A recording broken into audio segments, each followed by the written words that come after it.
special because this is where it all started. At Brunswick High, Kind of wonder what was the enrollment at this time, too. learning isn't just relegated to the classroom or computer. Can't imagine some of the obstacles as well as challenges that they may have faced.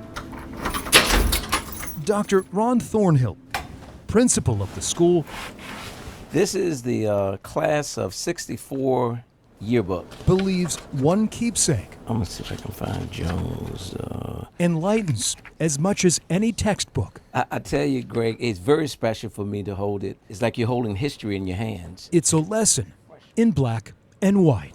The interesting thing that I found as I looked through this yearbook is that they did not do this to make history or to make a name for themselves, but they were doing it to make a difference. 59 years ago this month, Brunswick County was ground zero in the civil rights movement across Southside Virginia.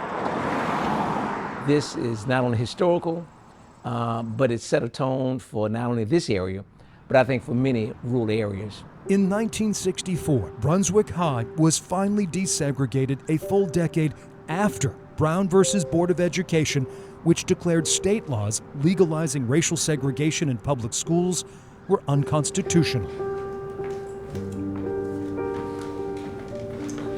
I'm Florence Stith Jackson, class of 1966, Brunswick High School, Lawrenceville, Virginia.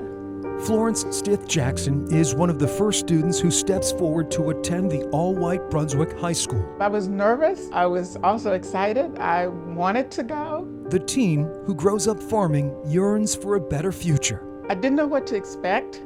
We couldn't ride the buses with the white children on the first year. Florence and a handful of other African American students who break the color barrier at the school are labeled the Brunswick 15. Usually you were the only black kid in the class.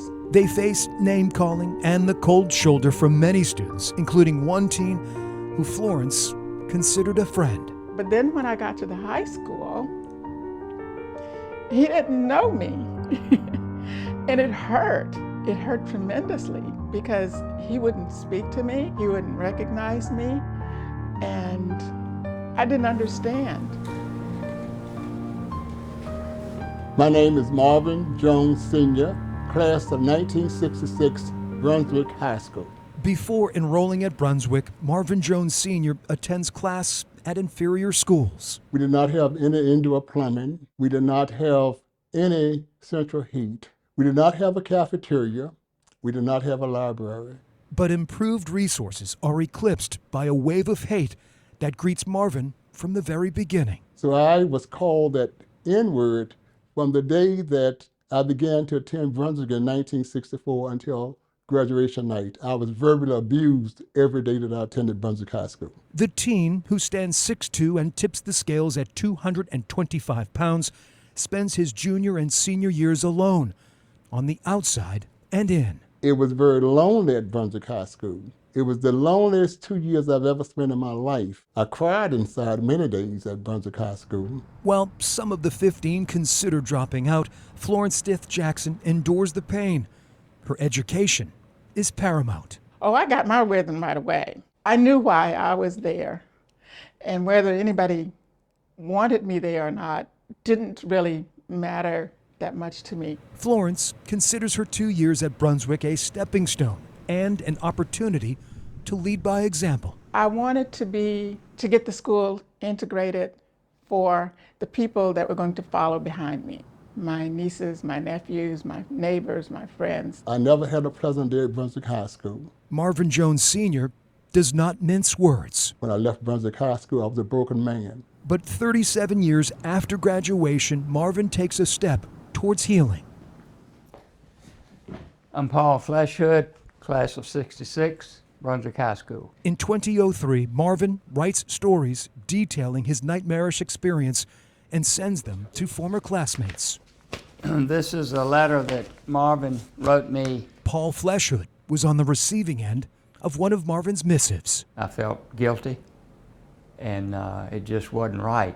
All these years later, Paul is making amends. My daddy used to say, never kick a man when he's down.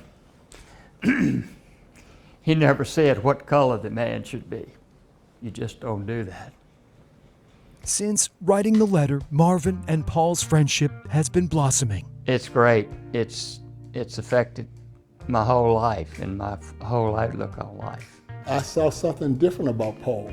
I thought that he would at least answer my letter, which he did immediately. And he and I went out to lunch, and the rest is history. This chapter in Virginia history has gone largely unnoticed till now. It's raining outside, but it will not rain on our parade.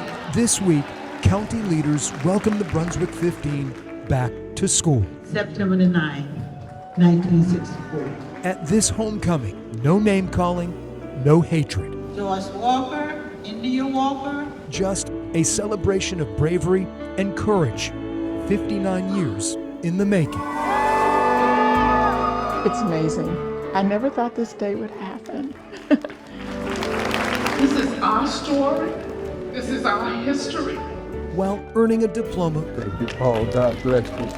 God bless you. these graduates endured unimaginable hardships.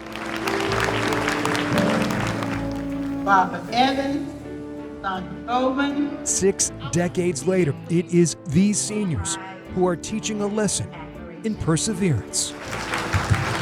At this time, this is our Brunswick 15 memorial moment. As for Marvin Jones Sr., nothing will erase the memories of those dreadful years. I never had a pleasant day at Brunswick High School. But this 75-year-old is turning a page and finally able to write his happy ending. It gives me pleasure to know that it was not in vain. It gives me great joy that we have not been forgotten. It gives me great joy that my children and my grandkids would be able to say that their daddy was a trailblazer. For I Have a Story, I'm Greg McQuaid, Thank you for coming. CBS 6 News.